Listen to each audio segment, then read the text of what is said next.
Now, the Roma Wine Company of Fresno, California presents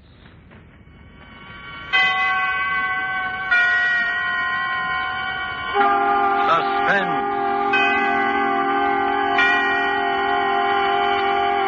Tonight, Roma Wines bring you Mr. Joseph Cotton as star of Beyond Good and Evil, a suspense play produced, edited, and directed for Roma Wines by William Spear. Suspense, radio's outstanding theater of thrills, is presented for your enjoyment by Roma Wines. That's R-O-M-A, Roma Wines. Those excellent California wines that can add so much pleasantness to the way you live, to your happiness in entertaining guests, to your enjoyment of everyday meals. Yes, right now a glassful would be very pleasant, as Roma Wines bring you Mr. Joseph Cotton in Beyond Good and Evil by Ben Hecht and Douglas Whitney in a remarkable tale of suspense.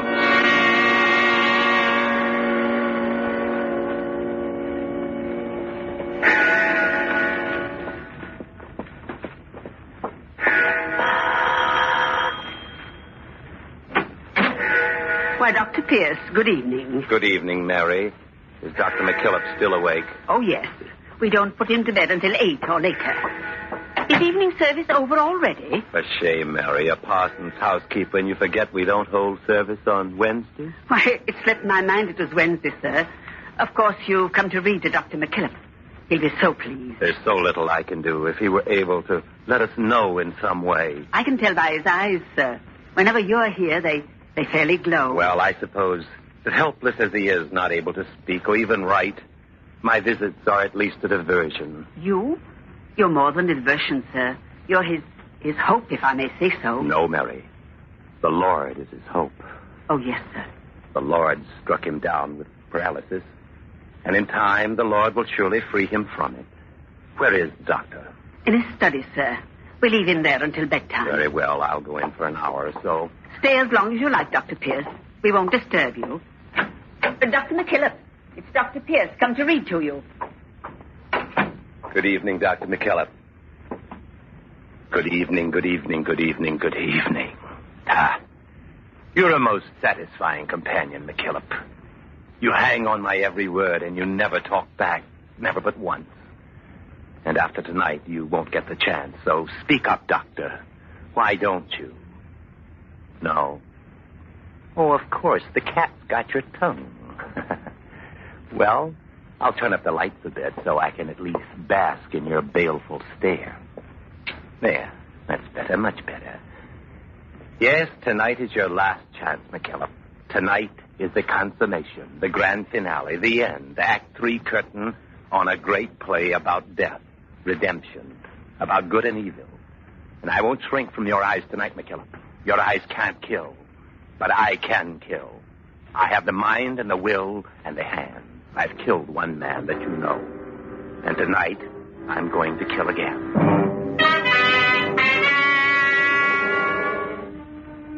No reading from the good book tonight, Doctor. No more metaphysics now. I'm going to tell you a story. Much of it is ancient history to you, but I think there is enough new to hold your interest. I know it will hold my interest because I enjoy talking about myself. Well, you already know I killed a man.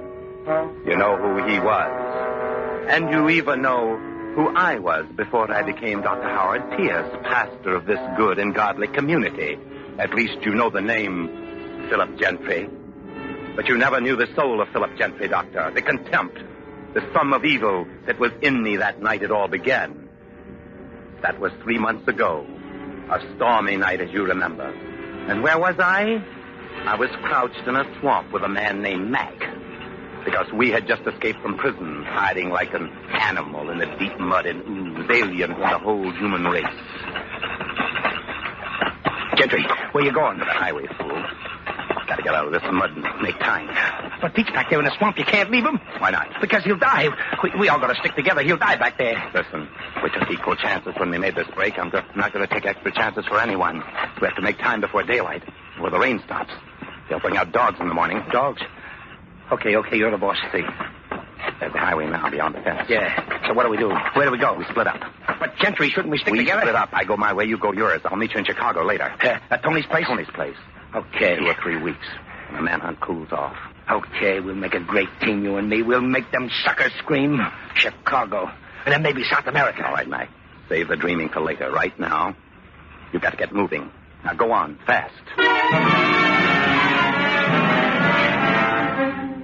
He headed north. I walked a mile or more this way south. Then I saw the car. It was parked close to the edge of the road, its headlight almost blacked out by the driving rain. And by the glow of a flashlight, I saw a man bending into the rain, struggling to change a tire. He was alone, so I walked up to him. You startled me. I didn't expect to see anyone out this late. You picked a bad night for a flat. Yes, and it's the second today. I'm going to be awfully late. Here, let me... Oh, no, but if you'd hold the light. Oh, sure. Come a long way? From Detroit. I'm on my way to Carlton. I'm supposed to get there this afternoon. At your home, Carlton? Well, it will be. I'm the new minister there. My name's Pierce. Oh, of course. I didn't notice you were a preacher. Do you know Carlton? Well, pretty well. I'm taking over for old Dr. McKillop at Grace Church. Oh, yeah, I've heard of him. He's been in bad health, so I'm taking his place. I see. This bolt is stubborn. I can't seem to... Yeah, let me try. No, I'll manage. Give me the wrench. No, really, just hold the light. I said give me the wrench. Well, all right, it's awfully good of you. What? Wait, what are you doing? I need your car, Dr. Pierce. You're going to be even later than you thought. Well, no, please don't hit me. Oh.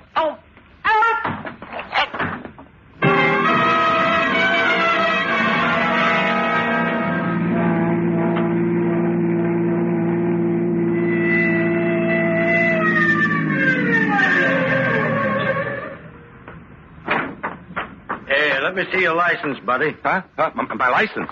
Oh, yes, I have it here. Here it is. Howard Pierce, occupation. Oh, a minister. I didn't notice. Yes, but, what is it? Was I speeding? No, we're checking all cars on this road. There's a bad break at the state pen. Yeah. 3 men. They might come this way. Say. But I won't hold you any longer, Reverend. Going far? Well, to, Carlton. Oh, now I get it. Imagine me not catching on right away. Catching on? Sure. You must be the new preacher for Grace Church. You're taking Dr. McKillop's place. Why, yes, I am. You're going to parsonage now? Well, I was going, Well, but I'm going into headquarters now, and I have to go right by Dr. McKillop's house. You follow me. No, I couldn't. Oh, that's not out of my way at all. Not more than a block. I'll go slow so you can't lose me, okay? Oh, all right. Well, that's the ticket. Really tickle old Dr. McKillop to have you delivered right to his door. Say, I bet you never counted on this kind of reception in Carlton, Reverend Pierce. Now, did you? No, I certainly didn't. My son.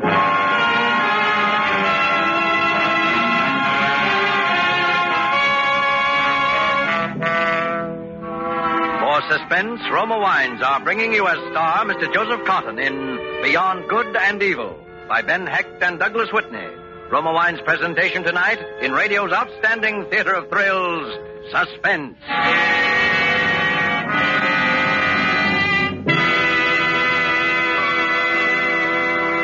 Between the acts of Suspense, this is Truman Bradley for Roma Wines. As the savory aromas of a good dinner come sifting through from the kitchen, and the family impatiently waits for you to say, it's ready, make the first call for dinner a glass of delicious Roma California sherry. For as famed hostess Elsa Maxwell says, Roma sherry served cool is the perfect beginning to any meal. Glorious golden amber Roma sherry is a happy wine with natural fragrance and rich nut-like taste. I always serve Roma sherry before dinner and later in the evening, too, when friends drop in. Roma sherry, like all Roma wines, comes from luscious grapes, gathered at peak of flavor in California's choicest vineyards, gently pressed, then by a process as slow and as old as time, the carefully selected natural juices are brought to delicious liquid perfection under the gentle guidance of Roma's ancient winemaking skill. All Roma wines are true wines, unvaryingly good always, bottled at Roma's own famed wineries. Remember, Because of uniformly fine quality at reasonable cost, more Americans enjoy Roma than any other wine.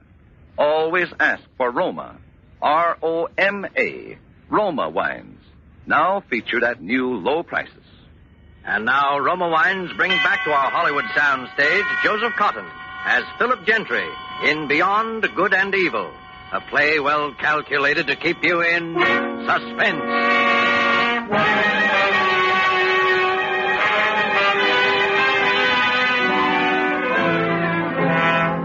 So that was it. My arrival in your dull, pleasant town of Carlton, remember? Officer Owens and your very beautiful daughter escorted me to your study. Father, Mr. Owens brought Dr. Pierce. Dr. Pierce, come in.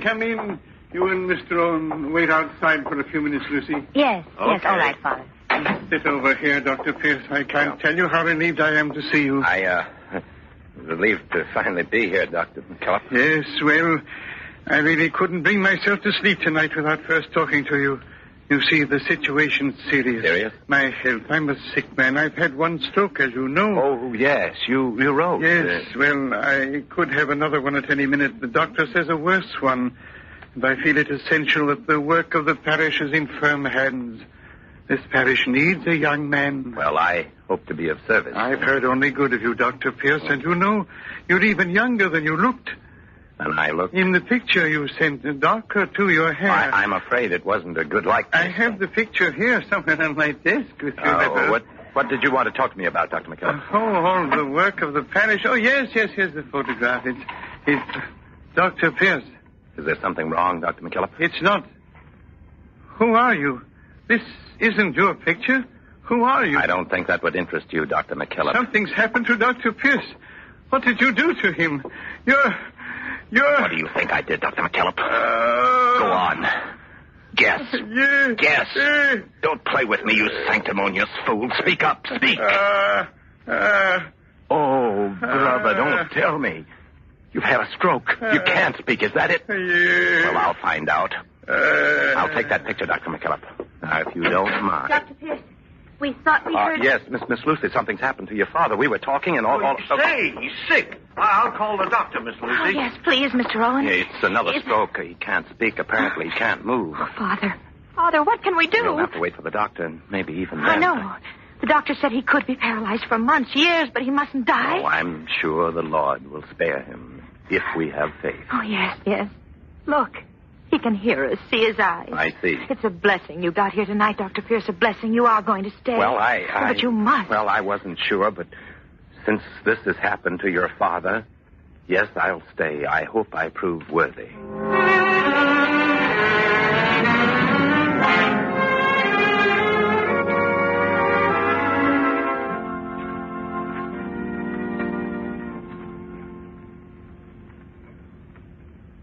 Dear friends, you may wonder that I chose this subject for my first sermon to you, the agony of the thief. It is no wonder, for as I spoke to you of such a man, a thief beaten, outcast, and alone, I spoke at the same time of each of us, from the mighty to the fallen, of that substance which we all share, our human dignity, as beings made in the image of God. Remember, the agony of our Lord was shared by two thieves crucified beside him, that he might be numbered among the transgressors. And remember his words to one, verily I say unto thee, today shalt thou be with me in paradise. We will sing hymn 426. O God, our help in ages past.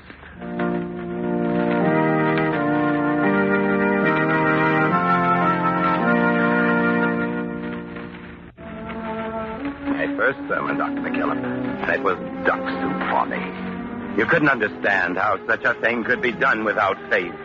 Well, you didn't know I'd been a lawyer. I've done a lot without faith, McKillop. It doesn't take such a holy man to care for your sheep. From the first day until now, I've been the ideal parson. Even the day I got that call from young Hubbard, yes. I played the part. I forgot. This is all news to you. You didn't know about that, about the conversation I had with young Hubbard in the study in the church. Dr. Pierce? Yes? I missed your first service Sunday, Doctor. Oh. I thought I'd pay you a call. I'm glad you did. Sit down. Oh, thank you. My name's Hubbard. I work at the bank, First National. I'm chief teller. Well, that's a very responsible job for a young man. Oh, I don't know. I suppose it is, but I don't have much more responsibility than the other fellas, except at the end of the month. Then it's a strain. The end of the month? Oh, sure. Well, that's when you know, I've never told anyone about this, so even... Well, if it's confidential... naturally, not so far as you're concerned, Dr. Pierce. You see, the 30th of the month, we move all our deposits to the Federal Reserve Bank. $50,000 or more. Uh-huh. Well, you can see how I wouldn't want some people to know that. You mean you take the deposits alone? Oh, no, that'd be even worse than it is.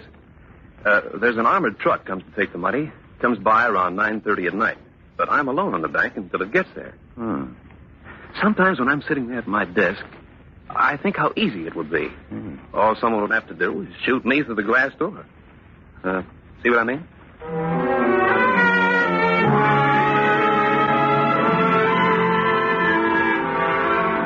Safe, McCullough. God never sendeth mouth, but he sendeth meat. Out of all this community's 35,000 souls, Hubbard chose me to share his secrets. I sent a letter that night to Mac, care of Tony's in Chicago. As you can see, Mac, the setup is simple and foolproof. If you do as I say, leave Tony's now, hide out until the 28th of June, then head this way. Case the job first, because you must be at the bank not later than 9 p.m. on the 30th. Yours, Gentry. That meant 2 months to wait. 2 months until the death of young Hubbard. 2 months until I had $50,000 and a clear getaway. 2 months until tonight. 2 pleasant months to play a saintly part, warmed by adulation, warmed by love. Because even you could see what was happening to your daughter, your very beautiful daughter, Lucy. Dr. Pierce, do you ever think of anything besides your work? I don't know, Lucy. What sort of things? Well, do you ever think of yourself, of a full life for yourself? Why, of course. That's why I work. My work gives me a full life. Oh, you don't know what I mean. Yes, I think I do. You see, I have to tell you even if you don't want to hear. Lucy, my dear. I have to tell you that I love you, Howard. I know I can't expect that to mean much to you. It means a great deal. Not enough. Lucy, dear, you told me once that you were engaged to someone. Yes, I'm supposed to be. Oh, Tom's all right, but he's little and unimportant and afraid. He's afraid to dare anything or do anything. He's meek. Ah, the meek shall inherit the earth. You don't believe that, Howard Pierce. Even if you are a parson, you don't believe it. What do I believe, Lucy? I don't know exactly. But when I first saw you, I knew that you were like me. You have boldness and strength. You have an inward feeling about life.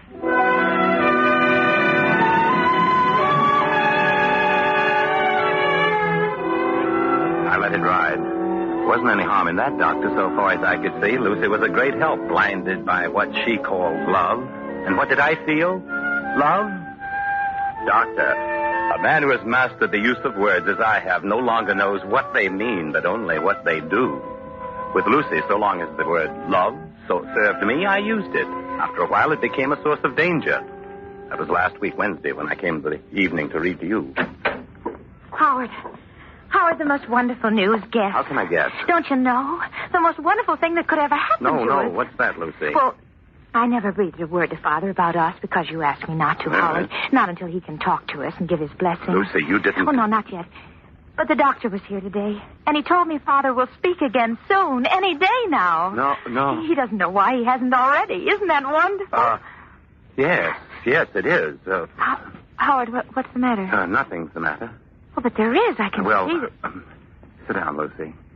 All right, Howard. I was going to tell you before, my dear. You see, well, I can't marry you, not ever. You can't... Please, you mustn't ask me why. It doesn't matter why. Do you understand? Because you don't love me. If you have to believe that, all right. Only you must go on and live your life as though you'd never met me. As though I'd never met you. Yes. Do you know what that means? Whatever it means. It means I'll marry Tom.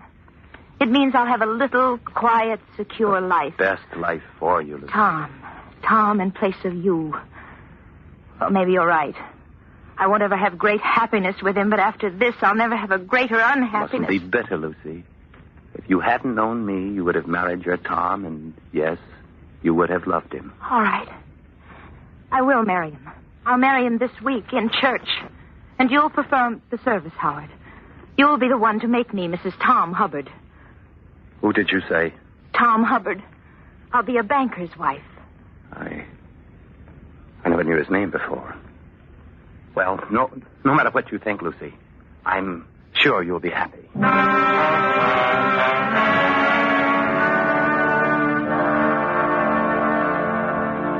Don't ask me why I didn't kill you, Dr. McKillop, when I heard that you might speak now at any time. I can still smother you with a pillow and no one would ever know. I suppose killing will always be distasteful to me, a job for cruder minds. It isn't because of any moral scruples, believe me. And don't you believe, Doctor, that ethics had any part in what I did about Lucy either. Not for 1 minute. It was just that I wanted my hands free this last week. It was just that I believe in leaving a place tidy, no loose ends.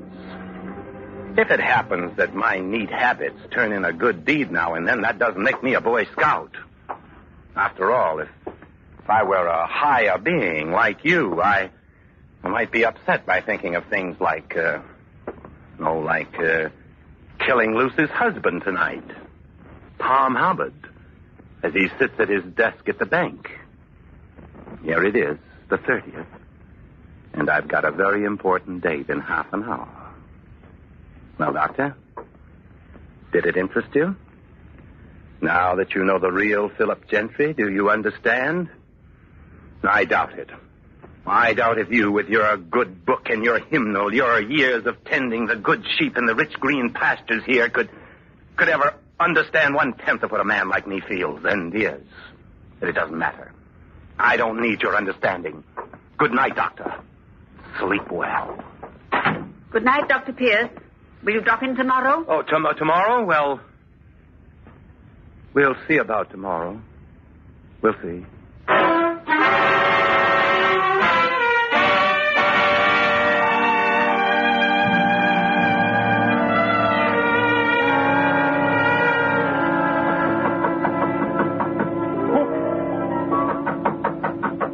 Who is it? It's Dr. Pierce, Tom. Let me in. Oh, Dr. Pierce. Yeah. Just a minute. I wanted to make sure. You see, this is the night when the truck is... Yes, I remembered. That's how I knew where to find you. Did you want something? Lucy's feeling sick. I came to send you home. Lucy? Yeah. Oh, but I can't. I have to stay. I can stay for you. Gee, I don't know. I'm supposed to stay. Lucy is calling for you, Tom. She's really sick? Well, all right. I guess with you here, it'll be all right. Just tell me what to do. Well, that's the money already in those sacks. Yes. And I sit here. Yes, right at this desk. Gee, I don't know what the directors will think. Now, run along, Tom. They'll never know. Even if someone walks by from the outside, they'll never know if it's you or me sitting here.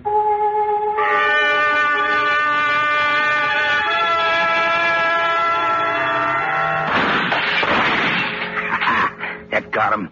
Right through the head. You ought to have the money ready somewhere near him. Mac. What? Who's there? Mac. Come here, Mac. What? Gentry. Yes, it's Gentry, Mac. But something screwy. You said in your letter that... No. I didn't have a chance to tell you. The plans are changed, Mac. Gentry. Honest, Gentry, I didn't mean to shoot you. I know. You'd better go. I'm dying, Mac. Nah, I ain't gonna leave you here. What do you think I am? Yes, you are. They won't get me, Mac. I'm dying. You go on now. Only you won't be able to take the money. Huh? The plan is all changed. Okay, that don't matter. The money is... Remember me when thou comest into thy kingdom. What? What are you talking about? That's from the Bible, Mac. You wouldn't know it, I guess. It's from the Bible. It was said by a thief.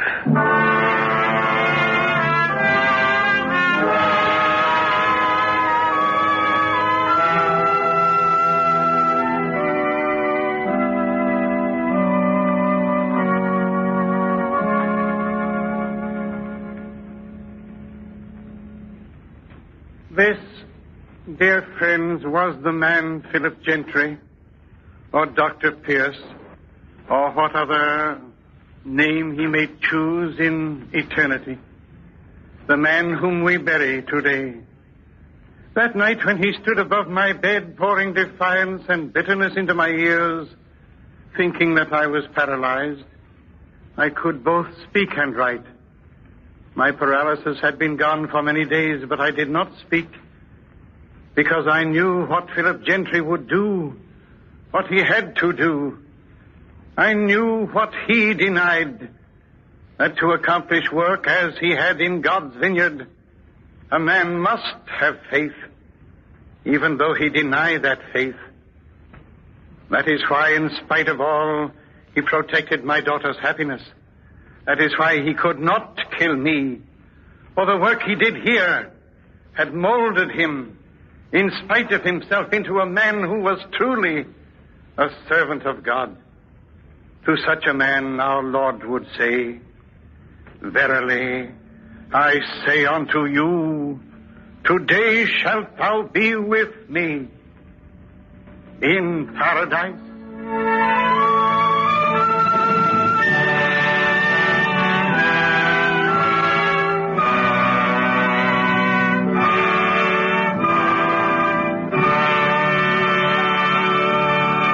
Roma Wines have brought you Joseph Cotton as star of Beyond Good and Evil. Tonight's study in Suspense. This is Truman Bradley for Roma Wines, the sponsor of Suspense.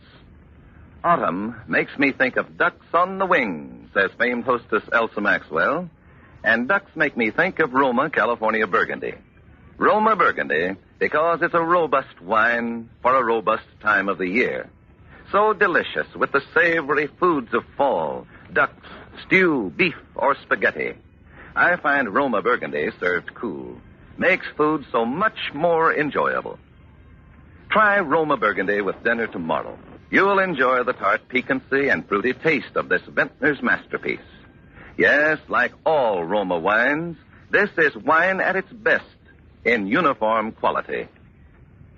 For Manhattan Magic or a perfect martini, use Roma Vermouth, the better vermouth that makes better cocktails. Made and bottled in sunny California. Enjoy Roma wines of fine quality every day. Now featured at new low prices by leading wine merchants everywhere. Joseph Cotton appeared through the courtesy of David O. Selznick, producer of Alfred Hitchcock's Spellbound.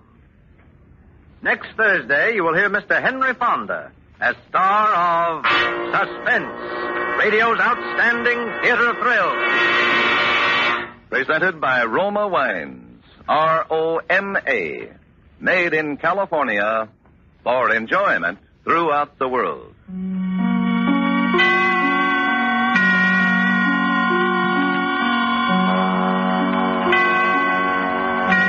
This is CBS, the Columbia Broadcasting System.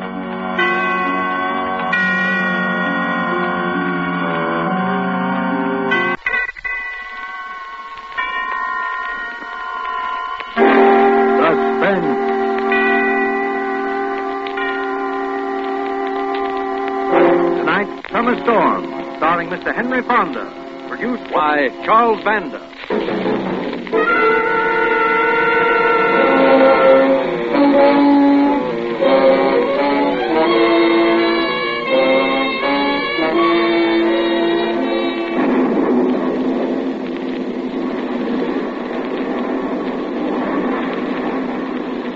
It's exciting when there's a storm. And strange things can happen. Now, some people are sensitive to changes in the weather, like me. There's nothing odd about that. It's like people who talk to themselves. I talk to myself a lot. I think about things, and I talk to myself about them. There's nothing odd about that. Come on, Eddie, get the suitcase packed, and let's get out of here. Like that, I talk to myself. You know, just making up my mind because there's no one else around to talk to me. Just getting myself on the move again because the landlady wasn't taking care of the room. She was away on a visit, and her husband, Mr. Waters, was slopping around in a bathrobe trying to run the place. Come on, Eddie. He never makes the bed, and you've used the same towel for a week. It's time to get out.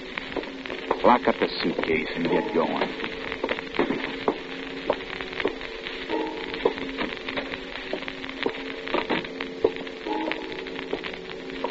Uh-oh.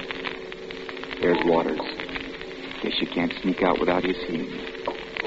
There's a mean man, Eddie. You can tell by his little eyes. All fat men aren't good-natured. Look at him. Stuffing himself with pig's knuckles or whatever they are. Well, come on. Yeah. Hello, Eddie. Morning, Mr. Waters. Yeah. Pig's knuckles don't taste as good as they did an hour ago. Guess I'll feed the rest of them to Graham's dog. Oh, that'd be nice, Mr. Waters. Yeah. Taking your laundry out? No, sir. These are clothes. I'm leaving, sir. You what? Leaving. I'm sorry. Oh. What's the matter, Eddie? Don't you like the place? Yes, sir, but I got to get closer to my work. Here's the keys before I forget them. You better wait a while, Eddie. Looks like we're going to have a storm sometime today. Oh, I don't mind a storm, Mr. Waters. I'm funny that way. Yeah. Well, it'll be a lot better if you'd wait till the wife gets back. Won't be more than a couple of hours. You mean she'd blame you for my leaving? Yeah, she might. Got a nasty tongue. Stick around till she gets back, Eddie. No, I gotta be going. Besides, I ain't feeling so hot. Been feeling bad all morning. Yeah, getting worse, Eddie. I'm sorry, Mr. Waters. It's my stomach. I'm sorry, Mr. Waters, honest, but I gotta go. Wait a minute. Ain't you forgetting something? Forgetting something? What are you trying to pull anyhow? I don't get it. You don't, huh? What about the rent? The rent? Last week's rent. What do you think I am, a sucker? I paid my rent. Oh, you did, huh? Give me that suitcase. Well, I paid it to your wife before she went away. That's your story. Go ahead and leave if you want to, but this suitcase stays here until I get that rent. But you've already got it. You know I paid it to Mrs. Waters. You're trying to make me out a liar? No, but you were got here. a receipt? Well, she never gave me one. I said I didn't need it. Give me that suitcase. Don't you take a swing at me. Why, you can't slap me around. Now, wait. Eddie, my back. Stop pushing. Why, you asked for it. Eddie, let go. Oh, you don't like it when I fight back, huh? Eddie, you're killing me. No, I'm not. Maybe I should. There. Oh, help, somebody. Help. You had enough? Help. Better let him go. He looks bad, Eddie. Huh? Who are you talking to? Myself. Get over there, you fat.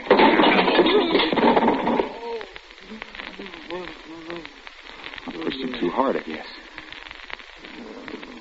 Gee, he looks bad. He's out cold, Eddie. Mr. Waters?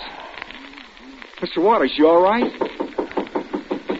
Somebody at the door. I better be quiet. Hey, Waters! That's Mr. Graham from next door. That clock's awful loud. Are you in there, Waters?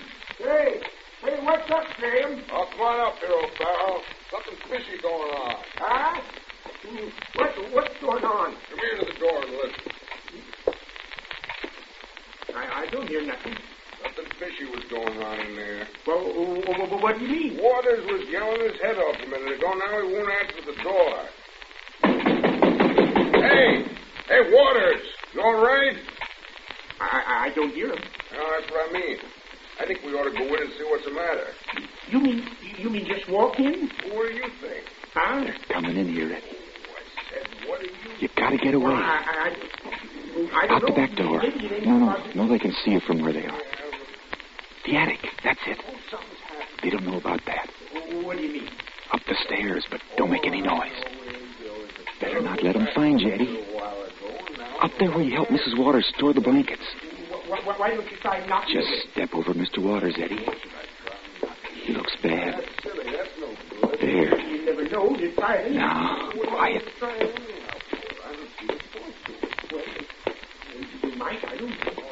I'll try. Right up here's a place to hide from them. And if they start upstairs, I can crawl in the attic. Waters? No answer, Graham. Well, ain't that what I told you? Come on, I'm Now I gotta listen. I guess we Gotta see what they do. Try Can't let them see me. There.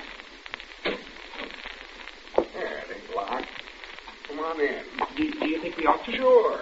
I'll bet a pretty something's wrong in here. Come on. I don't like it, Graham. I'm getting out. And leave me alone. Nothing doing. Well, this ain't none of my business, Graham. I feel like a fool if Waters comes strolling down those stairs. Well, he's not going to... Look under the table. Good Lord. Waters. Say, listen. Well, let's get the table away. Don't stand there. I don't like this, Graham. Let's get the table away. I tell you, maybe he's hurt bad. Grab the table. All right.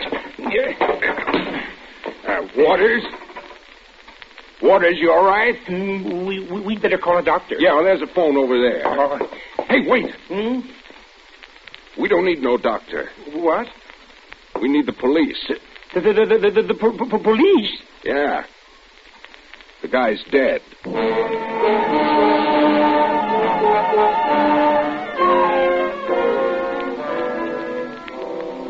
Dead.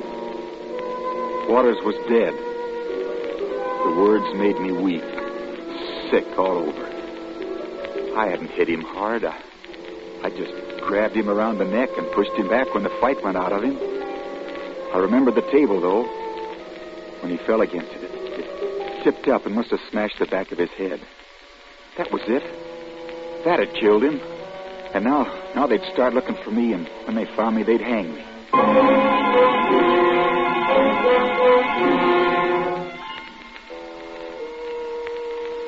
They'll say you killed him, Eddie.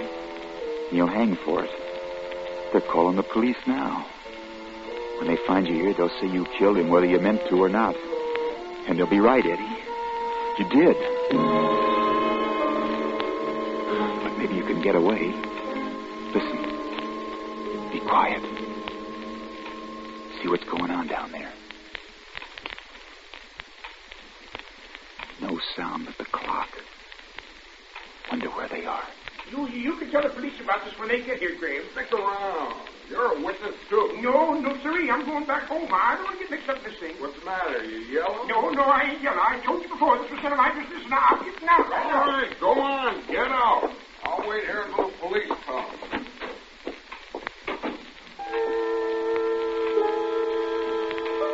Maybe now's your chance, Eddie. He's all alone. Sneak downstairs before the police come. Get out of this house and get away, far away. Watch out for the stairs. They squeak. Who's there? I thought I heard something. Getting jumpy, I guess. He's right below you, Eddie. But he can't see you. Take it easy. Now's your chance. That heavy chest. Drop it on him. Of course you don't want to kill him. But if you do, you can get away from here. Just lift it over the rail and drop it. You killed one man, or they'll say you did. They can only hang you once. Lift it slowly, Eddie. Slowly. Now, lift it over. Quiet.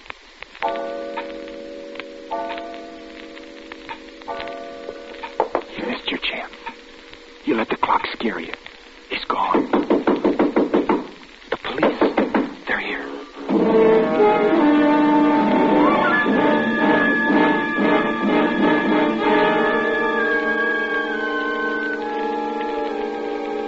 For the first time, panic overtook me. I set down the chest and stepped back into the shadows. Beside me was the door to the hall closet. And I remembered that in there was the trap door which led to the attic. I slipped in, got a foot on a wall hook, and scrambled up over the clothes that were hanging there.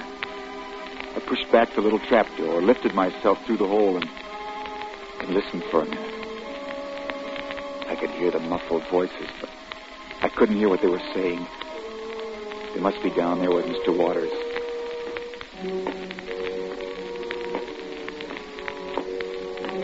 Somebody's coming up the stairs.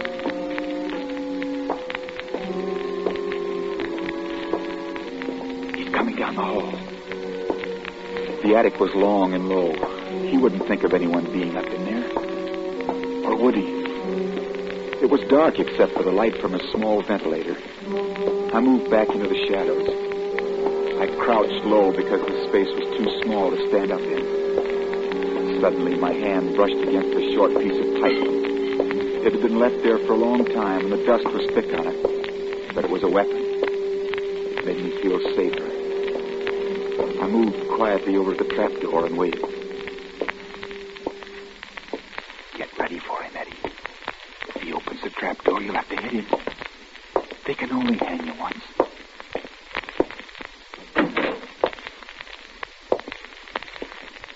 Anybody up there, officer? No, nobody here.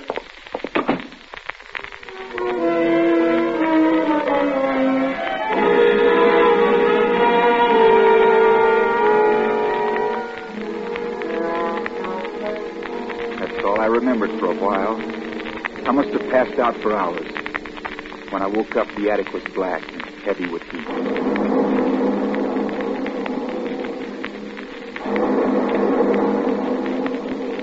Still, there was no storm, only a vague threat and distant thunder. And inside of me, there was a threat, too. The beginning of a storm. My head ached and my mouth was dry. I knew there was cold water in the icebox, and I wanted it. The storm was coming closer inside of me, and I had to be moving. I slid the cover back and listened. The house was quiet, with only the ticking of the big hall clock. So I dropped through the hole and started down the stairs.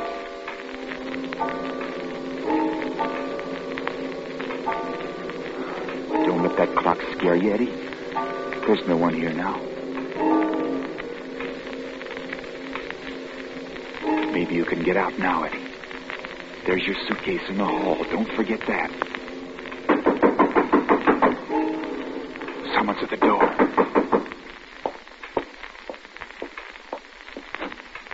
Hello, Mrs. Waters. The wife wants Oh, me it's to... you, Mr. Farrell. I'm glad someone come over, even you. I've been alone for hours, ever since the cops got me back from my sister. Well, the wife says... Oh, gosh, I can't tell you how bad I feel about Come in, Mr. Farrell.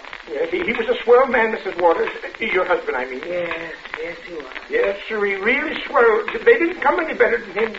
Anyway, the wife seen you from the window, and she said to me... Won't you come in, Mr. Farrell?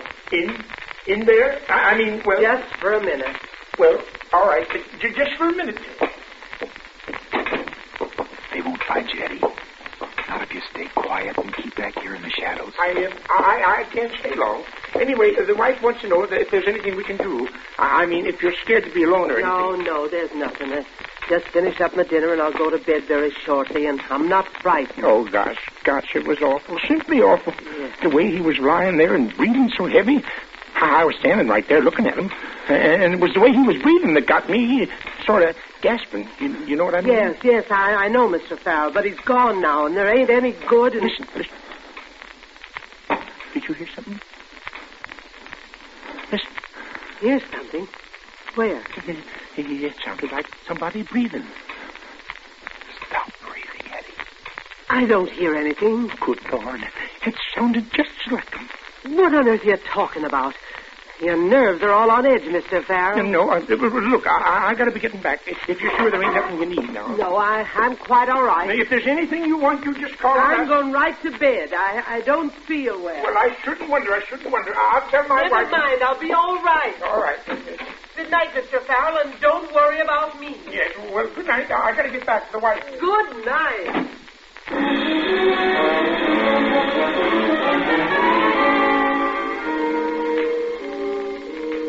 I gave her an hour to get to bed and to sleep. I stayed right there counting the seconds and listening to the ticking of the big clock in the hall. My muscles were stiff and my throat was dry and sore from swallowing. I hardly dared breathe. Finally, I slipped out, picked up my suitcase, and started to tiptoe out. The back door would be the best, I thought. I went slowly in the dark, thinking that I could see the spot in the kitchen where Mr. Waters' body had been after the fight. But the back door was in blackness. I tried the knob softly. The door wouldn't open. It was locked.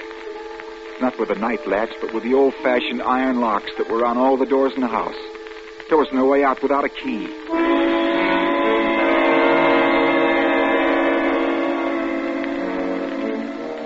I started for a window. That was no good either.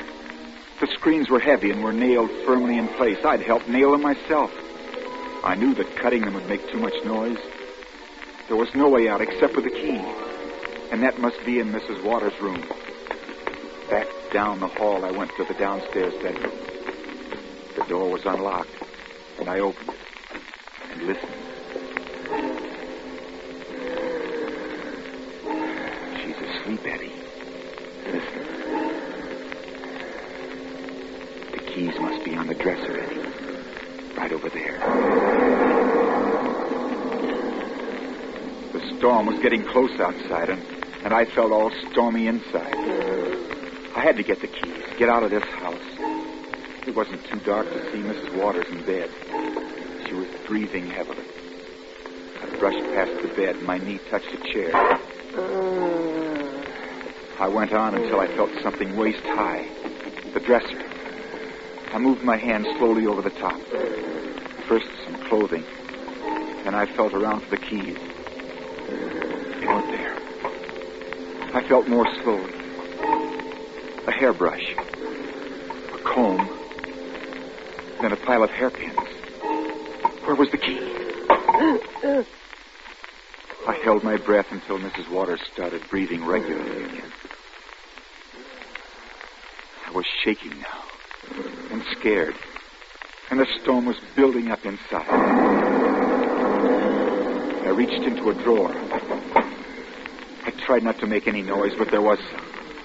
I reached inside. There was something steely and cold. The key. No. Those scissors.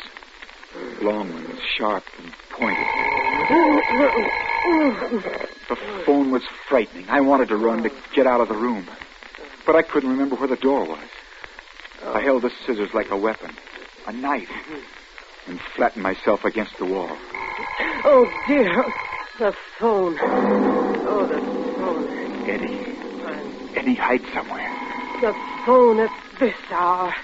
I stepped back into the closet. Pulled some clothes in front of me just before she snapped on the light over the bed. I'm coming. I talked softly to myself like I always do when I'm alone and scared. You've got the scissors, Eddie. If she comes in here, you'll have to use them. They must know you killed Mr. Waters. It wouldn't be right to kill her, too, but what if she finds you, Eddie? You're no killer, Eddie, but you can't be caught. You can't. If she opens the door, do it. Do it quickly, Eddie, and then run. Where's that dang bathroom? All right. She didn't find you, Eddie. You didn't have to kill her. She just took her robe off the hook. Hello? Yes? You didn't have to kill her, did you? Oh, hello, Mr. Fair. Not yet. What? But now's your chance, Eddie. Her handbag's on the bed. Let's see. Oh, you must really... Here they are. The keys, Eddie. Get the back door before she's through. I'll Hurry. stay up and let you in. What?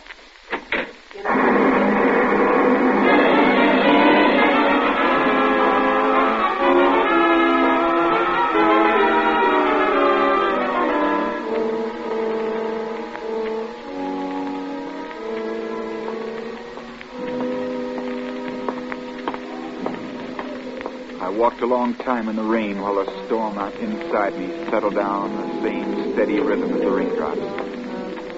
I hadn't eaten all day, and I was weak and shaky. The water dripped from me, and the bag slapped against my leg, and my shoes made little splashing noises in the mud.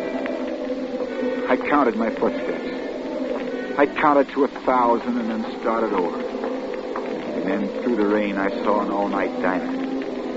I shook the rain from my hat and looked inside. There was a man in an apron. No one else. I hesitated for a moment, but the smell of food and coffee came to me, and I opened the door and walked in.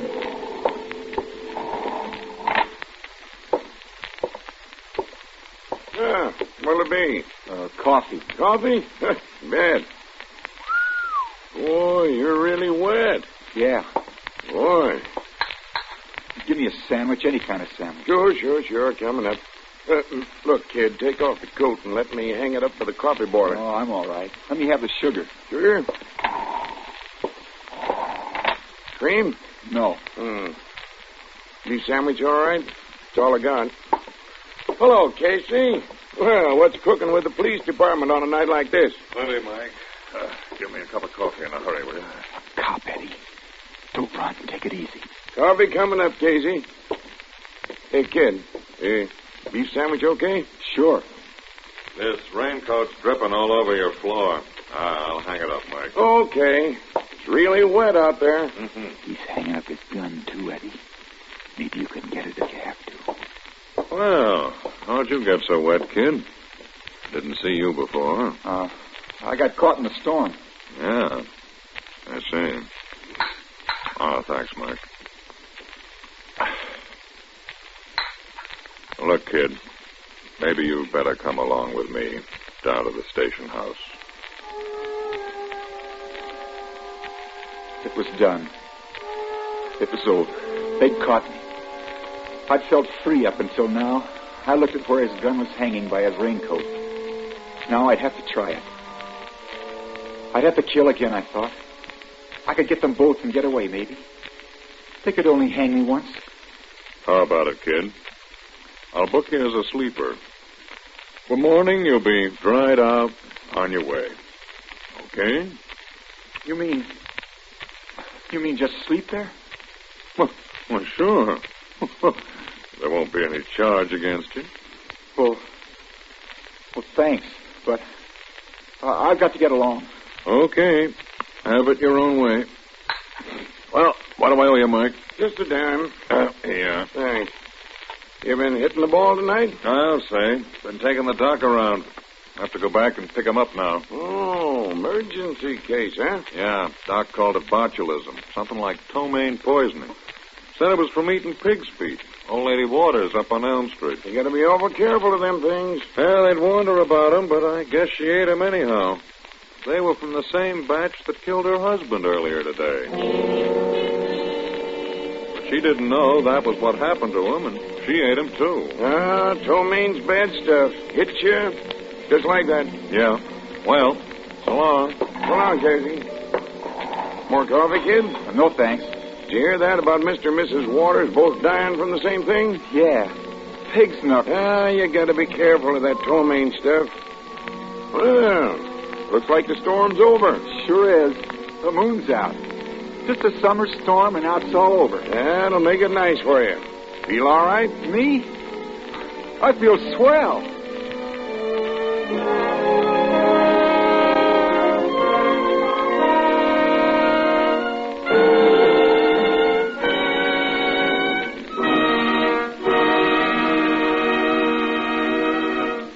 Fonda as star of Summer Storm, tonight's study in Suspense.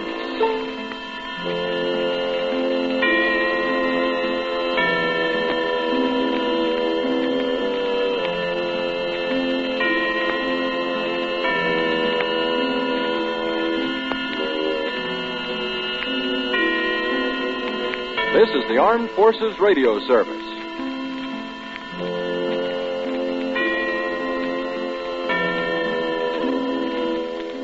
Now, the Roma Wine Company of Fresno, California presents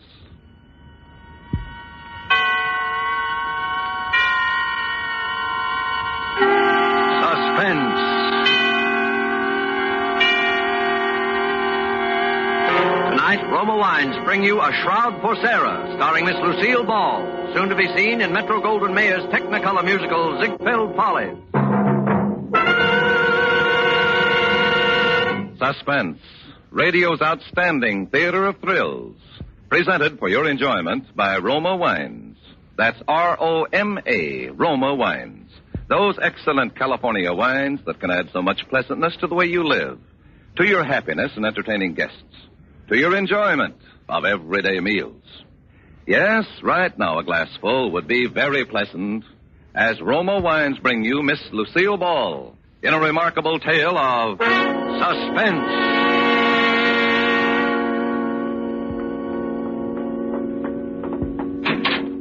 Oh, Sara? Sara? Come in, George. How did it go, darling?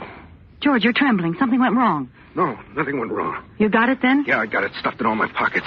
Here, I'll dump it on the bed. Here you are, Sara. 17 grand. 17,000? It's more than we expected. Yeah. George, you're acting queerly. Did everything work out all right? Sure it did. It was duck soup, just like old times, Sara. Remember how every job clicked? Sure fire when we used to plan them together. George. Yeah? You're lying, aren't you?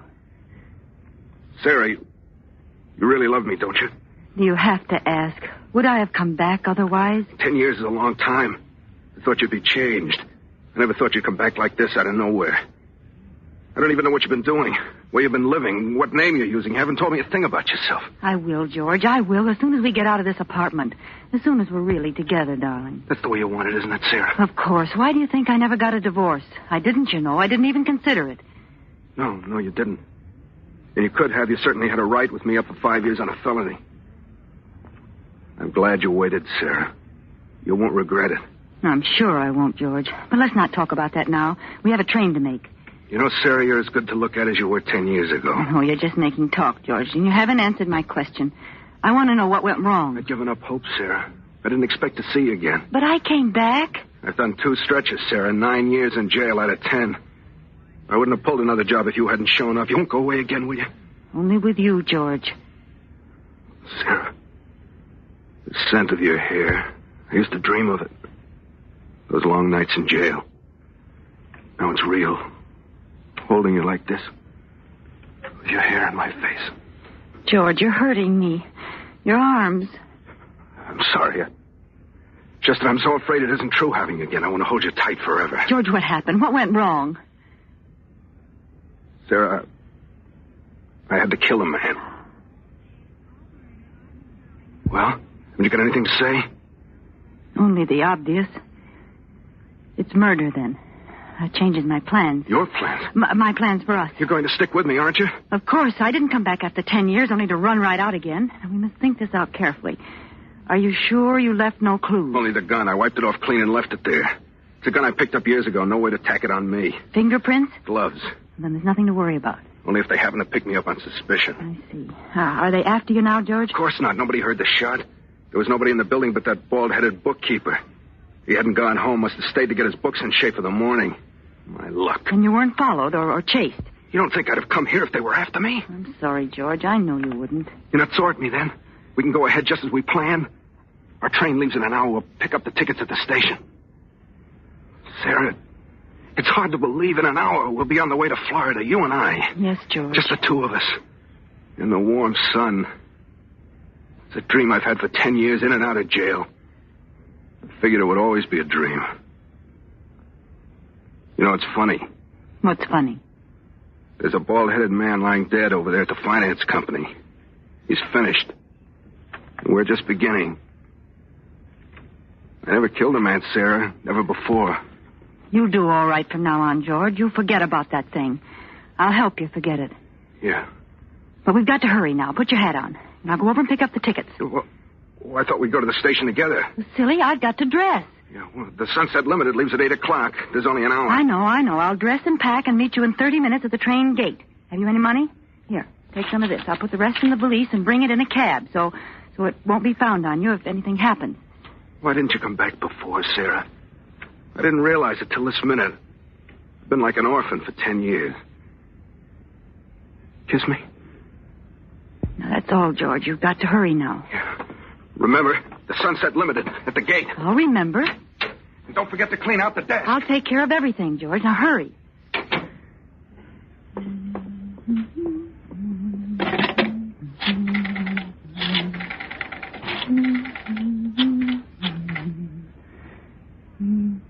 Hello? Police headquarters? A man was killed a few minutes ago at the Vanda Finance Company on Dexter Avenue. Please don't interrupt. If you go to the LaSalle station, you'll catch the murderer at the Sunset Limited train gate. His name is Monk. George Monk.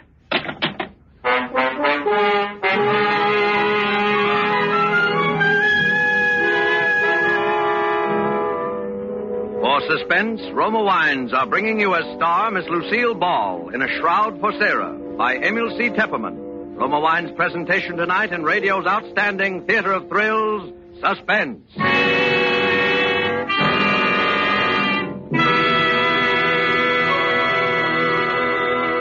Between the acts of Suspense, this is Truman Bradley for Roma Wines. Saturday is Navy Day. On this day, all America gives honor to the returning veterans of the fleet. To these men, all America lifts its voice to say, well done. This weekend, too, millions of Americans will be entertaining family and friends. To them, here's a hospitality word from famed hostess Elsa Maxwell. My guests compliment me when I make delicious Roma California sherry first call for dinner. It's the perfect appetizer before the meal, served cool. Yes, Miss Maxwell, Roma sherry is most delightful later in the evening, too, when friends drop in, especially when served with tasty snacks. For glorious gold and amber, Roma sherry is a happy, mellow wine with natural fragrance and cream-rich, nut-like taste. So good because Roma sherry, like all Roma wines, is born of luscious grapes gathered at peak of flavor in California's choicest vineyards. Gently pressed, then unhurriedly guided to delicious perfection by Roma's ancient winemaking skill, bottled at Roma's own famed wineries. That's why all Roma wines are true wines, unvaryingly good always. Remember, because of uniformly fine quality at reasonable cost, more Americans enjoy Roma than any other wine. Insist on Roma, R-O-M-A, Roma wines. And now, Roma Wines bring back to our Hollywood soundstage Lucille Ball as Sara Martell in A Shroud for Sara, a play well calculated to keep you in suspense.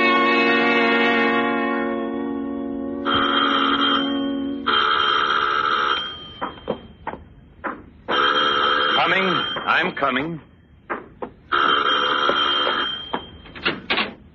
Oh, I knew it was you, Sara. Only you would ring so insistently when you know I'm handicapped by this infernal crutch. Good evening, Peter. How's our next governor? Aren't you going to kiss me? I've been away 3 days. Is it necessary, my dear? Peter, are you going to let the neighbors see me standing out here with this valise?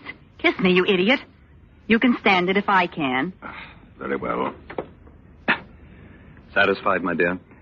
Now that we've performed for the neighbors, shall we go in? The city's underworld, it appears, has broken out again with a new wave of violence, robbery, and potential gang I see you've moved the radio again. I moved it nearer the easy chair. This crutch makes it hard for me to get around. I hope you don't mind, my dear. I mean, it's being more convenient for me. Is that the news? I want to hear it. Police are seeking George Monk, an ex-convict who shot and killed the finance company bookkeeper and escaped with $17,000 in cash. What do you want to turn that up for? Bookkeeper had It's evidently nothing been but a surprised sordid by the murder. Oh, shut up. and shot without warning. But there's a mystery angle here which sets this case apart from the ordinary holdup. Police are seeking an unidentified woman who tipped them off a few minutes after the murder, naming George Monk and telling them just where he could be picked up. Unfortunately, one of the officers sent to apprehend the murder was recognized by Monk, who made his escape in the crowded railroad station. What's the matter, my dear? Why did you turn the radio off? You look as if you'd seen a ghost. Leave me alone, Peter. Well, what sort of villainy were you up to in Chicago? Sara, come back here. Where are you going? I'm going up to my room. I want to unpack. Good night, Peter. Burglary in Chicago. A mysterious woman who tipped off the police. Just a moment, Sara. I said good night, Peter. $17,000. Sarah, I want to know what's in that valise. Why are you hanging on to it like that? Stay where you are, Peter. Don't come up these stairs. What's wrong? Are you afraid to let me see what's in that valise? No, I'm not afraid. Just don't come up any closer. Well, that same little pistol of yours. Would you shoot me with it again, my dear? If you come a step further. Drop the gun. You're not going to shoot me now, just before election. You want to be the governor's lady, don't you? Stand still, Peter. I'm sorry, Sarah. I've got to know what's in there. Take another step, I'll shoot. You're a fool, Sarah. Clever and ruthless, yes, but nevertheless a fool. Look at all the terrible things you've done to satisfy your ambition. Even murder now. And it's all been a waste of time. What do you mean? Did you know that the results of the popular poll were published today? Well? It gives Stephen Archer a 15% edge over me. And not only that, but the incumbent governor, the man we're both trying to beat, ran ahead of the two of us in the poll. You're not lying about that? Of course not, my dear. How did you expect to beat Stephen Archer and his money? We're broke. No, Peter, we're not broke. Oh? You mean you have $17,000 in that bag? I'm going to be the governor's wife, I tell you. There's nothing that could stop me. Nothing. I believe you, Sarah. Why, I believe you would even murder Archer if you had to. Let me have that valise. You can't seem to understand, Peter. You're not going to open it. Then shoot me, my dear. You do it so well. It comes so natural to you. Maybe you can shoot me in the other leg this time. Oh, will you never stop throwing it up to me? That was an accident. A very fortunate accident, wasn't it, Sarah? Just when I was ready to accept a commission in the Army. You didn't want to be the wife of an Army captain. Your ambition ran higher than that. You wanted to be the governor's lady. Now, Sarah, I'm going to see what you have there. And you're not going to do anything about it. Get away from me, Peter! No, Sarah, you're going to give them to me. There's the gun. And now that black... Sarah, don't! The stairs!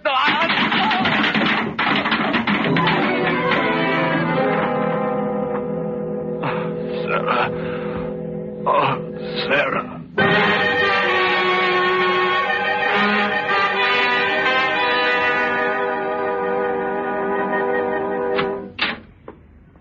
Please go straight into the bedroom, Doctor. Peter fell again and hurt his leg in the same place. Now, look here, Mrs. Martell. What's the use of keeping up this deception between ourselves? You know and I know that your husband didn't fall the last time. That was a bullet wound in his leg. Dr. Varney, you promised never to mention that bullet wound. And you promised to pay me, remember? $10,000. Where's the money? Don't worry, I have it. Oh, well, that's different. Where is it? I'll take it now. Later. Please go in now and take care of Peter. Did you shoot him again? Of course not. That was an accident the last time. I was examining the pistol and it went off. Yes, of course. That's the story, Mrs. Martell. And for $10,000, I'll gladly subscribe to it. But I must have that money. I need it. I won't touch that leg till I get the money. All right. I have it here. Oh. There. That's $10,000. Now hurry in there and take care of Peter. Afterwards, I'll want to see you in here. There may be another matter that I'll want you to handle for me. Yes, that's $10,000. Another matter? You are also the physician for Stephen Archer, aren't you? Yes. You've been attending him every day during the campaign. I understand his heart needs attention. Look here, Mrs. Martell. Stephen Archer's running against your husband for governor. I wonder when you originally called me in, did you know I was Archer's physician? Could be. Huh. Well, I'm sorry I can't discuss Archer with you. The ethics of your profession. Please, Dr. Varney. If your fellow practitioners knew what I know about you, you wouldn't have any profession. I won't listen to any more from you. I'll take care of that leg of your husband's, but more than that, no. Oh, but I'm sure you'll change your mind, Doctor. Whatever your proposition is, the answer is no. Even if I were to offer $50,000. $50,000? There, now, I knew you'd be interested. Now run inside like a nice fellow and tend to Peter. I'll go out for a few minutes, but please wait for me. There's an appointment I must keep. I won't be long.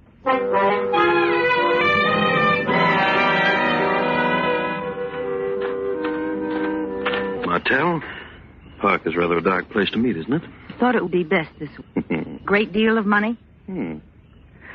Just what is your proposition? You're a wealthy man.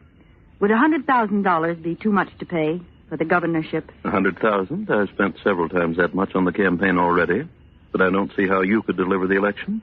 Listen to me closely, Mr. Archer. Yeah? I learned that in yesterday's poll figures, you ran 15% ahead of my husband. That's quite true. But neither you or Peter will win. You're both taking strength from each other, and the governor will be reelected. So your solution is for Peter Martell to withdraw at the price of $100,000. Exactly. If If one of you withdraws, the other will surely win. That's absolutely true. But I happen to know that Peter Martell would never make such a deal. No, he wouldn't, the fool. But for $100,000, I will put him out of the race. You? Would you believe it if I told you I hated that man's very shadow? I have heard rumors here and there. I want to leave him. I want to be rid of him forever. Where could I go without money? What could I do? He's so disgustingly honest that we're always broke. He couldn't even pay me enough alimony. I've got to think for myself. I begin to see... Now, suppose that tomorrow, 2 days before the election, I were to file suit for divorce. I could leave for Reno tonight. It would be in every newspaper tomorrow. Would certainly eliminate your husband. You'd pick up all the votes Peter would lose. Enough to swing the election. And your price is $100,000. You agree? I'd be a fool not to. Of course I agree. The moment you file your divorce papers in Reno, I'll have $100,000 credited to your account wherever you specify. No, I must have it in advance. No, my dear Mrs. Martell. In advance. It's out of the question. How do I know you'll go through with it after I pay you? And how do I know you'll pay me after I go through with it? Don't you trust me? Do I have to answer that? It looks like a deadlock. I'll tell you what I'll do. I'll take half now and the other half in Reno after I've filed the papers. $50,000 tonight, eh? It must be tonight. I'll leave in the midnight plane. Surely you have the cash available in a campaign like this. Yes, of course I have the cash. That seems to be the only solution. It's a deal, Mrs. Martell. You'll get the money now? At once. Wait here. My home is just across the park. I'll be back in 5 minutes. But just as a precaution, I'm going to note down the serial numbers of the bills I give you. If you aren't in Reno tomorrow morning, I shall report the money stolen. Don't worry, Mr. Archer. I promise you. After tonight, there won't be anything to worry about.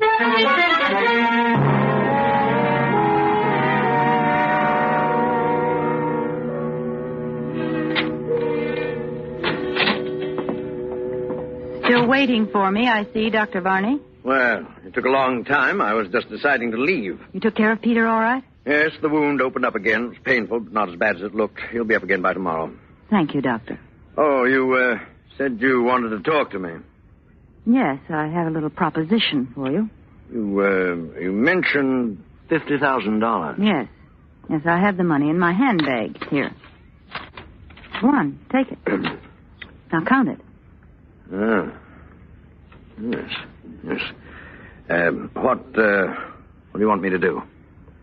Doctor, have you ever murdered anyone? What? I said, have you ever murdered anyone? Why, you're joking. You'd hardly call murder a joke. What are you suggesting? You are Stephen Archer's physician. You stop at his home every night and check his heart. And you give him a sedative. No. I'm going out of this house, Mrs. Martell, and I'm never coming back. Before you go, Doctor, I'll take that money back. $50,000, Doctor. It's a lot of money. Yes, I know just how deep you are in the red. $50,000 will put you on your feet again. Well, And you'll have the friendship of the wife of the next governor. You want me to give Archer an overdose of sedative, huh? I knew you'd be reasonable, Barney.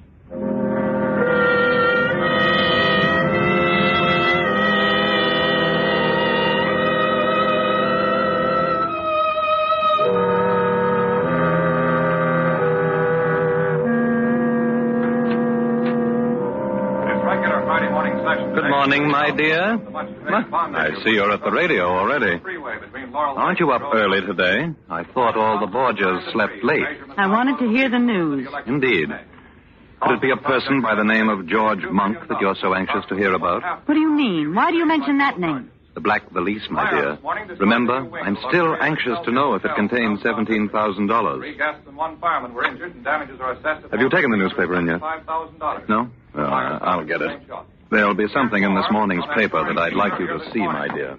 Stephen Archer, candidate in the 3-cornered race for governor, was found dead in his bed, apparently from an overdose of sedative. All indications point to accidental death, except for the fact that a large sum of money was missing from the safe. However, if the money was stolen, it'll do the thief no good, for the serial numbers were carefully noted down on the desk pad on Mr. Archer's desk. What was that? Archer dead? Yes. Sara, I read the signs of your fine Italian hand. Did you have a hand in it? Peter. So now Archer's votes will drop in my lap, huh? You'll be governor, Peter. Sara, I think I'm going to kill you. Put that crutch down! No, my dear. You needn't run away. I was just rehearsing. I'm not ready to kill you yet. Perhaps someone else will do it first. I'm going to wait for the result of my experiment. Experiment? What do you mean? See, here. What? What is it, Peter? Just an ad in the personal column. I had it inserted in every newspaper between here and Chicago. Let me see that. It's the first ad in the column with display space around it. I wanted to make sure it was seen by the right person. Read it, Sarah, read it. All right, if it makes you happy, I will read it. George, was her name Sara? Or did she use another name? I mean the one who left with the little black valise and all the money in it. If you have at least 17,000 reasons to find her, and if the traveling isn't too difficult under the circumstances, I suggest you come to Capital City. The address is... Peter, you didn't! Isn't it cleverly worded, my dear? I had to phrase it so that only George Monk and no one else would catch its meaning. You put this ad in all the papers? Exactly. You see, my dear, if that little black valise did not contain $17,000, you have nothing to fear. But if it did, well, then I may be spared the chore of killing you. I'll let George do it.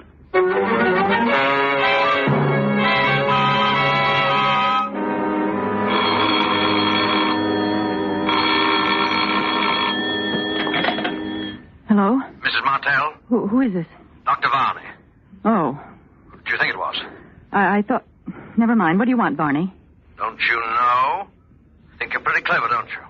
What do you mean? That was Archer's own money you gave me last night, that $50,000. Barney, are you insane? Don't you realize you're talking over an open phone? I only realize I murdered Archer for you for nothing. That $50,000 I can't use. The serial numbers have been broadcast. My dear Barney, I haven't the faintest notion what you're talking about. How clever you are, Sarah Martell. How clever.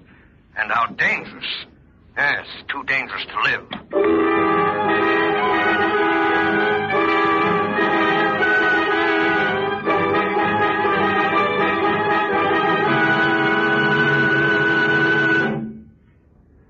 The medical examiner's all through with the body, Inspector. All right, O'Connor, all right. Then I guess we're finished, too. Tell Mike to be careful with the body. And put down in your report, dead on arrival, murdered by person or persons unknown.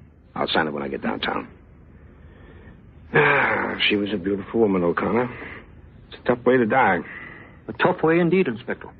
How's Mr. Martell taking it? Like a trooper, sir. Here he comes now with his doctor. All right, O'Connor. I'll see you downtown. Yes, sir. Goodbye, Inspector. Are you pretty near through, Inspector? Yes, Mr. Martell. The boys are taking the body away now.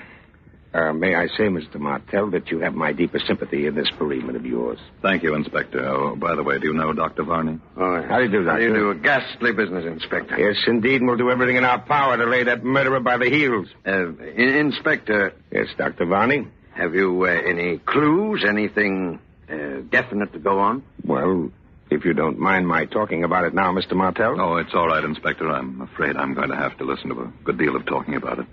Might as well get used to it. A very wise and courageous way to look at it, Mr. Martell. Well, as I was saying, I believe it was a maniac. That's my firm conviction. A maniac? Right. Who but a maniac would have stayed in there to torment that poor dead body? Can you imagine a sane man first choking her to death with his hands, then stabbing her with some keen instrument, then bashing her head in with a blunt instrument?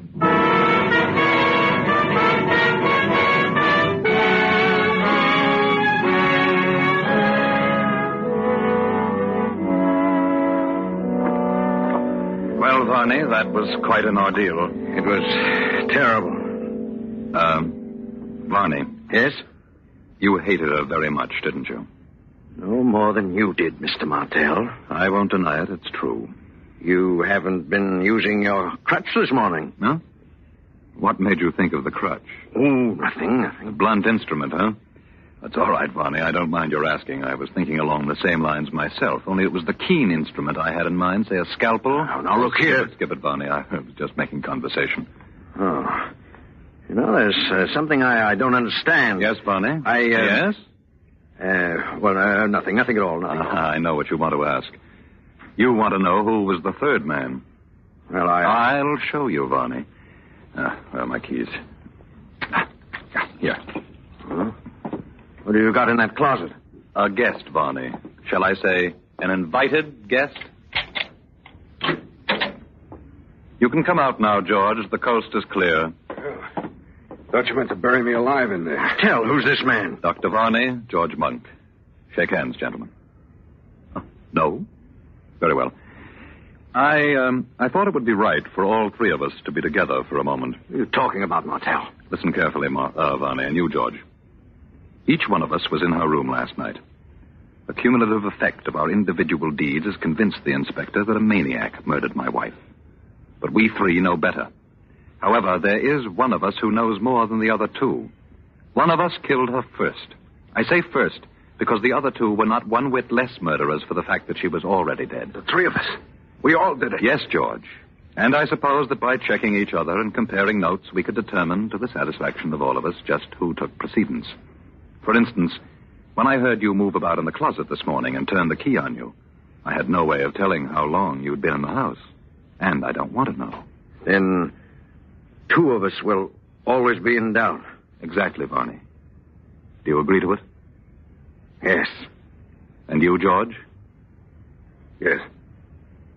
Then, goodbye, gentlemen.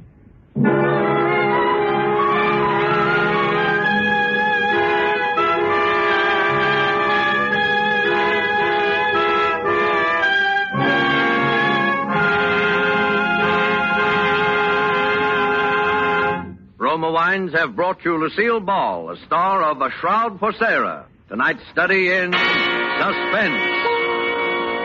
This is Truman Bradley for Roma Wines, the sponsor of Suspense. When unexpected guests make a mealtime call, well, anything can happen. Famed hostess Elsa Maxwell makes this timely suggestion. Invite them to stay for potluck and make the dinner exciting by serving Roma California Burgundy. For no matter what the dish, the fruity fragrance and piquant taste of robust red Roma Burgundy makes the food so much more enjoyable, adds friendliness to the table talk. That's right. Glassfuls of good Roma Burgundy served cool makes any simple meal more exciting, more delicious. But don't wait for unexpected guests. Try Roma Burgundy with dinner tomorrow. You'll enjoy this vintner's masterpiece. Like all Roma wines, this is wine at its best in uniform quality, yet costs only pennies a glass. Always insist on Roma wines. No other wine offers you so much for so little. Next Thursday, you will hear Ronald Coleman in Suspense, radio's outstanding theater thrill.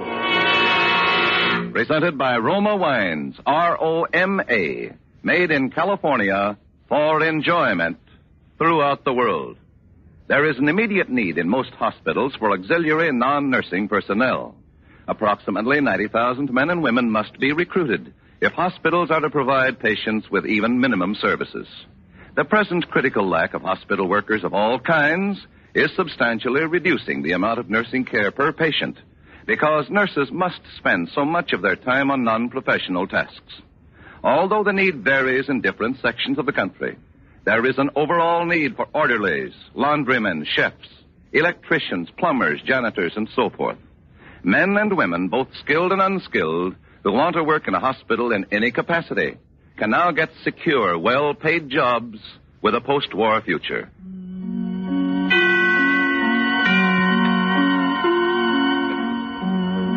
This is CBS, the Columbia Broadcasting System.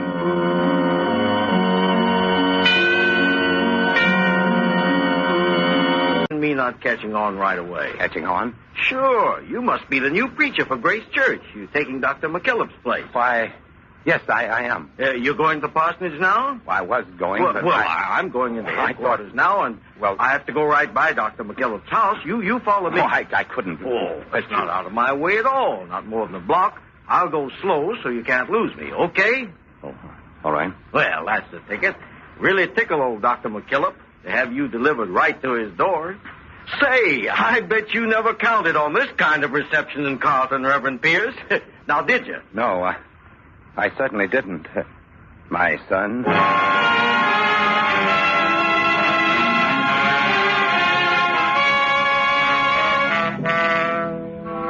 For Suspense, Roma Wines are bringing you as star Mr. Joseph Cotton in Beyond Good and Evil by Ben Hecht and Douglas Whitney.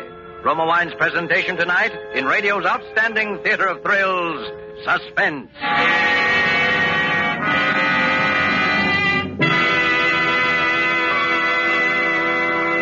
Between the acts of Suspense, this is Truman Bradley for Roma Wines. As the savory aromas of a good dinner come sifting through from the kitchen, and the family impatiently waits for you to say it's ready, make the first call for dinner a glass of delicious Roma California sherry. For as famed hostess Elsa Maxwell says, Roma sherry served cool is the perfect beginning to any meal. Glorious golden amber Roma sherry is a happy wine with natural fragrance and rich nut-like taste. I always serve Roma sherry before dinner and later in the evening, too, when friends drop in. Roma sherry, like all Roma wines, comes from luscious grapes, gathered at peak of flavor in California's choicest vineyards, gently pressed, then by a process as slow and as old as time, the carefully selected natural juices are brought to delicious liquid perfection under the gentle guidance of Roma's ancient winemaking skill. All Roma wines are true wines, unvaryingly good always, bottled at Roma's own famed wineries. Remember, because of uniformly fine quality at reasonable cost, more Americans enjoy Roma than any other wine. You're a most satisfying companion, McKillop. You hang on my every word, and you never talk back, never but once. And after tonight, you won't get the chance, so speak up, Doctor. Why don't you? No? Oh, of course, the cat's got your tongue. Well, I'll turn up the lights a bit so I can at least bask in your baleful stare. There, that's better, much better. Yes, tonight is your last chance, McKillop. Tonight is the consummation, the grand finale, the end, the Act 3 curtain on a great play about death, redemption, about good and evil. And I won't shrink from your eyes tonight, McKillop. Your eyes can't kill, but I can kill. I have the mind and the will and the hand. I've killed one man that you know. And tonight, I'm going to kill again.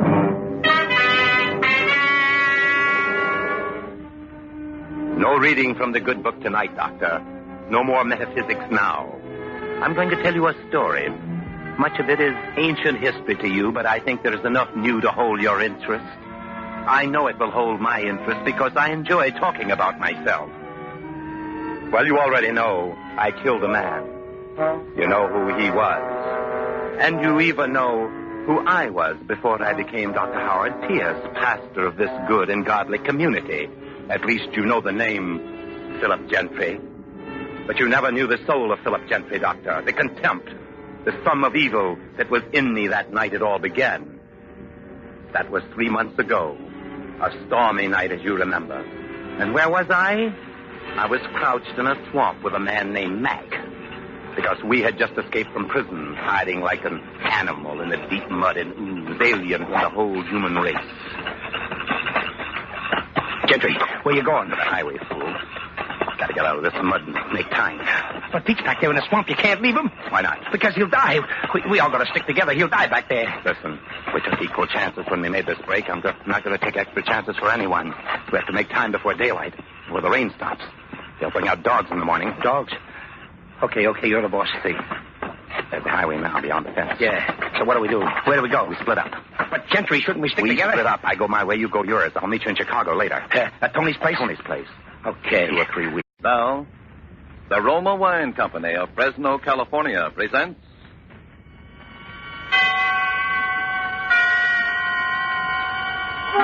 Suspense.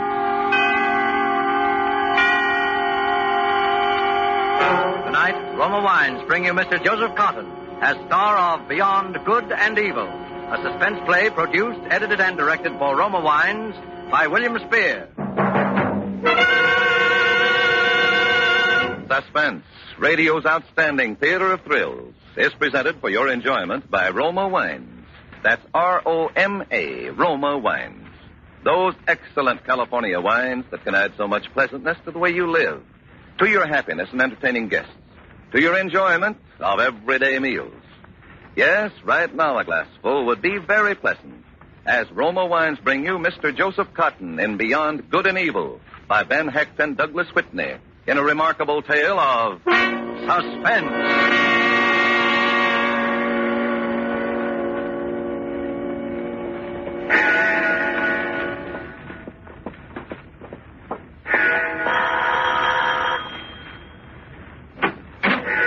Why, Dr. Pierce, good evening. Good evening, Mary.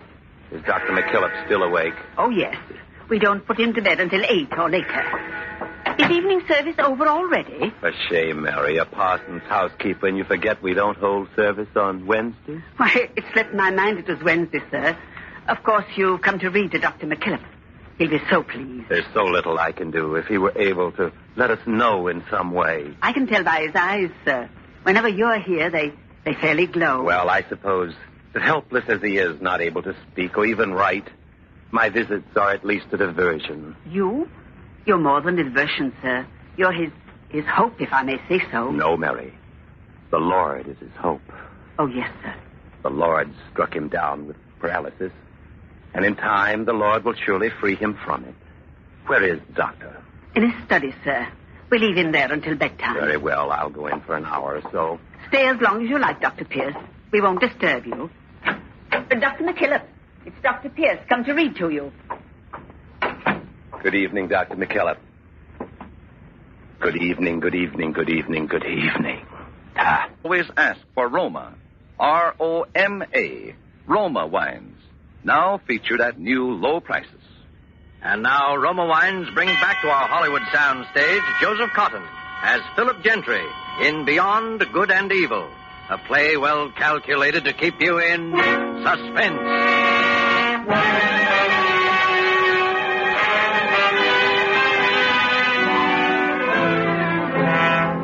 So that was it. My arrival in your dull, pleasant town of Carlton, remember? Officer Owens and your very beautiful daughter escorted me to your study. Father, Mr. Owens brought Dr. Pierce. Dr. Pierce, come in, come in. You and Mr. Owen wait outside for a few minutes, Lucy. Yes, Okay. yes, all right, Father. Sit over here, Dr. Pierce. I can't tell you how relieved I am to see you. I was relieved to finally be here, Dr. McKillop. Yes, well, I really couldn't bring myself to sleep tonight without first talking to you.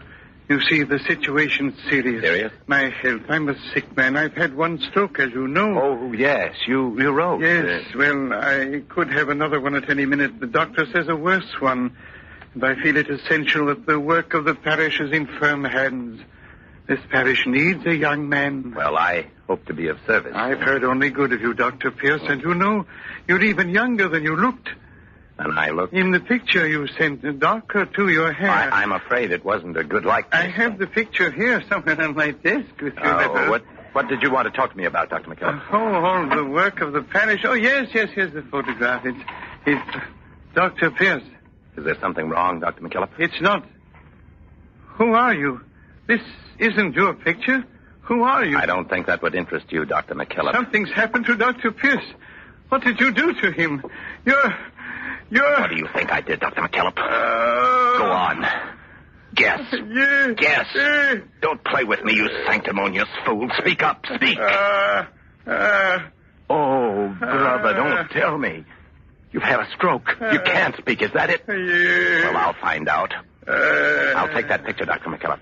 Now, if you don't mind. Dr. Pierce, we thought we heard... Yes, Miss Lucy, something's happened to your father. We were talking and all... Say, he's sick. I'll call the doctor, Miss Lucy. Oh, yes, please, Mr. Owens. It's another stroke. He can't speak. Apparently, he can't move. Oh, Father. Father, what can we do? We'll have to wait for the doctor and maybe even weeks when the manhunt cools off. Okay, we'll make a great team, you and me. We'll make them suckers scream. Chicago. And then maybe South America. All right, Mac. Save the dreaming for later. Right now, you've got to get moving. Now, go on. Fast. He headed north. I walked a mile or more this way south. Then I saw the car. It was parked close to the edge of the road, its headlight almost blacked out by the driving rain. And by the glow of a flashlight, I saw a man bending into the rain, struggling to change a tire. He was alone, so I walked up to him. Oh, you startled me. I didn't expect to see anyone out this late. You picked a bad night for a flat. Yes, and it's the second today. I'm going to be awfully late. Here, let me... Oh, no, but if you'd hold the light. Oh, sure. Come a long way? From Detroit. I'm on my way to Carlton. I'm supposed to get there this afternoon. At your home, Carlton? Well, it will be. I'm the new minister there. My name's Pierce. Oh, of course. I didn't notice you were a preacher. Do you know Carlton? Oh, pretty well. I'm taking over for old Dr. McKillop at Grace Church. Oh, yeah, I've heard of him. He's been in bad health, so I'm taking his place. I see. This bolt is stubborn. I can't seem to... Yeah, let me try. No, I'll manage. Give me the wrench. No, really, just hold the line. I said give me the wrench. Well, all right, it's awfully good of you. What? Wait, what are you doing? I need your car, Dr. Pierce. You're going to be even later than you thought. No, please. Please don't hit me. Oh.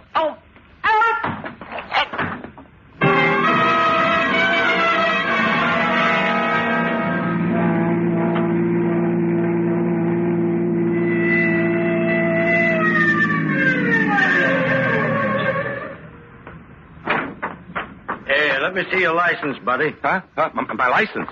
Oh, yes, I have it here. Here it is. Howard Pierce, occupation. Oh, a minister. I didn't notice. Yes, but, what is it with high speeding? No, we're checking all cars on this road. There's a bad break at the state pen. Yeah. 3 men. They might come this way. Say. But I won't hold you any longer, Reverend. Going far? Well, to, Carlton. Oh, now I get it. Imagine